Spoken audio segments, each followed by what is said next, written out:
السلام علیکم ورحمۃ اللہ وبرکاتہ۔ بسم اللہ الرحمن الرحیم۔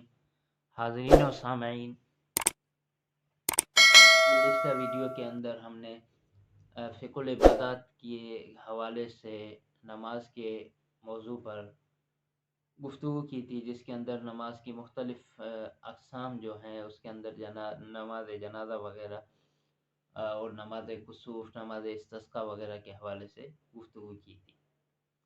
آج کی ویڈیو کے اندر ہم گفتگو کریں گے عبادات کے اندر جو دوسری سب سے اہم عبادت ہے وہ ہے روزے کی، اس حوالے سے گفتگو کریں گے۔ روزے کو عربی کے اندر صوم کہا جاتا ہے، اور صوم کا لغوی معنی ہے کسی چیز سے رکنا۔ اصطلاح میں صوم کا مطلب ہے کہ صبح فجر صادق سے لے کر غروب شمس تک کھانے پینے، جماع سے، ہر برائی کے کام سے رک جانا، اس کو صوم کہتے ہیں، یعنی روزہ کہتے ہیں۔ اب روزہ جو ہے رمضان کے مہینے کے اندر مسلمانوں پر رکھنا جو ہے وہ فرض ہے۔ بعض روزے جو ہیں جہاں پر نظر معین ہوتی ہے یا تو اس صورت میں وہ روزہ رکھنا جو ہے وہ بھی فرض اور واجب ہے۔ اب رمضان کی مشروعیت جو ہے وہ کتاب اللہ سے بھی ثابت ہے، قرآن مجید سے، حدیث سے بھی ثابت ہے، اور اس پر ائمہ کا، فقہاء کا، علماء کا اتفاق بھی ہے۔ رمضان کا جو روزہ ہے یا نظر معین کا جو روزہ ہے، اس کے لیے نیت کس وقت کی جائے؟ اس کے لیے نیت یعنی کہ رات کو کی جائے، صبح کو کی جائے، کس وقت اس کی نیت کی جائے روزہ رکھنے کے لیے؟ تو ایسے روزے کو رکھنے کے لیے جو نیت کی جائے گی، اس میں ائمہ ثلاثہ کے نزدیک رات میں نیت کرنا شرط ہے۔ اگر رات میں نیت نہ کی تو روزہ صحیح نہیں ہوگا۔ احناف کے نزدیک رمضان اور نظر معین کی نیت صبح طلوع فجر سے زوال سے پہلے طلوع فجر سے لے کر زوال سے پہلے تک نیت کرنا لازمی ہے۔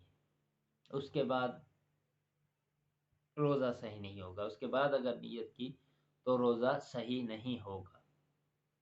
اچھا، دوسرا ہے کہ رمضان کے جو قضا روزے ہیں، ایک تو ہیں رمضان کے روزے جو ادا کر رہا ہے رمضان کے مہینے میں، لیکن بعد رمضان کے چھوٹے ہوئے روزوں کی قضا جب بندہ کر رہا ہے یا نظر غیر معین ہے اور کفارہ جو انسان پر لگتا ہے، اس کفارے کے جو روزے رکھ رہا ہے اس کی نیت، اس میں تمام علماء کا اس بات پر اتفاق ہے کہ ایسے روزوں کی نیت رات میں کرنا ضروری ہے، دن میں نیت معتبر نہیں۔ تیسرا ہے نفل روزے، جیسے پیر، جمعرات، پورے سال میں بندہ کسی نہ کسی دن نفل روزے رکھتا ہے، تو اس نفل روزے کی نیت بھی رات میں کرنا ضروری ہے۔ اگر رات میں نیت نہیں کی تو روزہ صحیح نہیں ہوگا، یہ قول ہے امام مالک رحمۃ اللہ علیہ کا۔ باقی ائمہ ثلاثہ کے نزدیک نفل روزوں کی نیت رات میں کرنا ضروری نہیں ہے، زوال سے پہلے تک اگر نیت کر لی تو روزہ صحیح ہوگا۔ اگر زوال کے بعد نفل روزوں کی بھی نیت کی تو وہ روزہ نہیں ہوگا۔ اب رمضان کا مہینہ جو ہے وہ شعبان کے بعد آتا ہے، لہٰذا 29 شعبان کو اگر چاند نظر نہیں آیا تو 30 شعبان پورے کیے جائیں گے۔ اگر 29 کو چاند نظر آ گیا تو پھر اگلے دن روزہ رکھا جائے گا۔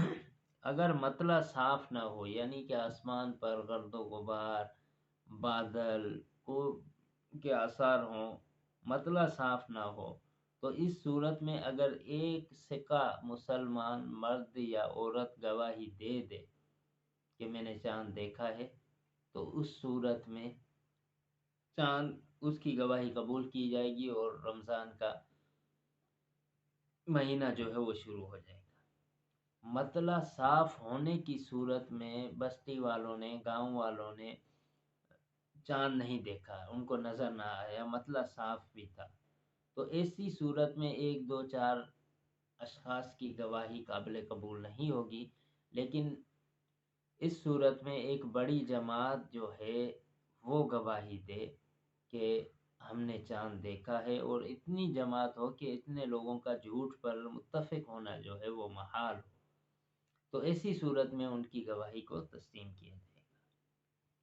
اب یہ ہے کہ اگر یعنی رمضان جو ہے، روزہ جو ہے، روزے کی ممانت روزے کے اندر ہوتی ہے کھانا پینا، جمع کرنا اور برائی کے کاموں سے رک جانا۔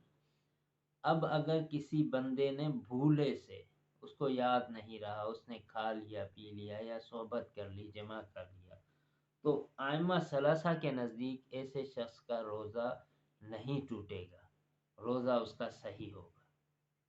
ہاں لیکن اس کے اندر شرط یہ ہے کہ ایک بندے نے کھانا شروع کیا، اب اس کو اگر یاد آ گیا کہ میں روزے سے ہوں تو وہ رک جائے، کھانا پینا جو بھی چیز ہے اس سے رک جائے۔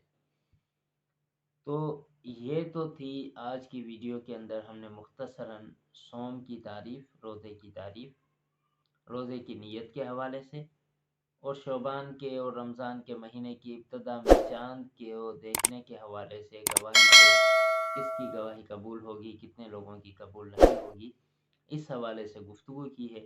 اگلی ویڈیو کے اندر انشاءاللہ ہم گفتگو کریں گے کہ کن کن چیزوں سے روزہ نہیں ٹوٹتا اور کن چیزوں سے روزہ ٹوٹ جاتا ہے۔ اگر آپ دوستوں نے ابھی تک میرے چینل کو سبسکرائب نہیں کیا تو برائے کرم میرے چینل کو سبسکرائب کریں، اپنے دوست احباب کے ساتھ شیئر کریں، اور کمنٹ سیکشن میں اپنے آراء کا، اپنے سوالات کا ضرور اظہار کریں۔ اگلی ویڈیو تک مجھے دیجیے اجازت، اللہ حافظ۔